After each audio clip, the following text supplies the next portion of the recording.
Good morning students. आज हम करेंगे second animal tissue, that is the connective tissue. Connective tissue क्या होता है? इट बाइंड्स और connects various tissue and organs in the body and provide them rigidity and support and protection. तो that is called the connective tissue. Proper connective tissue होता है और packing tissue भी कहते हैं। कनेक्टिव टिश्यू प्रॉपर डिवाइड हो रहा है जो स्केलेटन टिश्यू एंड वेस्कुलर और फ्लूइड टिश्यू, यानी कि connective tissue can be divided into 3 parts. ठीक है। और इनमें आगे कनेक्टिव टिश्यू प्रॉपर में areolar tissue, adipose tissue, white fibrous tissue जिसे टेंडन भी कहते हैं, and yellow fibrous tissue ligament. ये कनेक्टिव टिश्यू प्रॉपर के 4 पार्ट्स हैं। स्केलेटन में कार्टिलेज एंड बोन आता है, वेस्कुलर टिश्यू में फ्लूइड में टिश्यू में ब्लड एंड लिम्फ आता है। सबसे पहले हम कनेक्टिव टिश्यू प्रॉपर करेंगे। Areolar tissue, it is the basic and most widely distributed connective tissue in which fibers are loosely arranged in a meshwork and its matrix is jelly-like and fluid below the skin in the kidneys and the testes etc. इसका function क्या है? It is the binding tissue. It binds various tissues together in an organ. It helps in the repair of the body tissue after injury. Second आ गया आपका adipose tissue. इसको fat storing tissue भी कहते हैं, connective tissue, and it cells became large size के होते हैं इसके सेल्स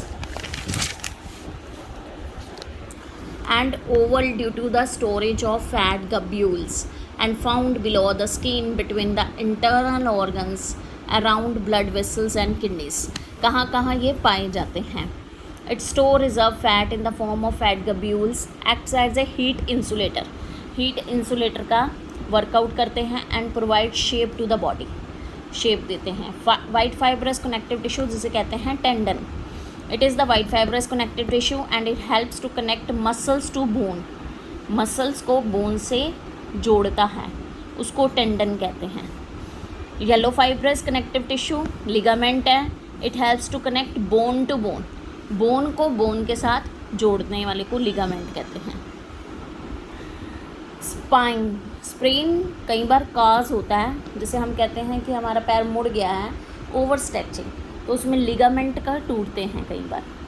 ठीक है। सेकंड आपका कनेक्टिव टिश्यू था स्केलेटन टिश्यू, सपोर्टिंग टिश्यू भी कहते हैं उसको। It compromises cartilage and bones and form supporting framework to the body and it has solid matrix. इस स्टाइल का इसका स्ट्रक्चर आता है। Differentiate between cartilage and bone. Cartilage का नेचर कैसा होता है? फर्म बट इलास्टिक होता है। इसका फर्म बट ब्रिटल होता है। Matrix found of organic material called chondrin and matrix formed of protein and deposited in the form of calcium phosphate. आपकी बोन्स लॉन्ग्स होती हैं, हार्ड होती हैं। ऐसे ही सेल्स होते हैं chondrocytes, occur in the group of 2 और 4। इसमें ऑस्टोसाइट्स होते हैं, occur in singly and are arrange in लैमिने।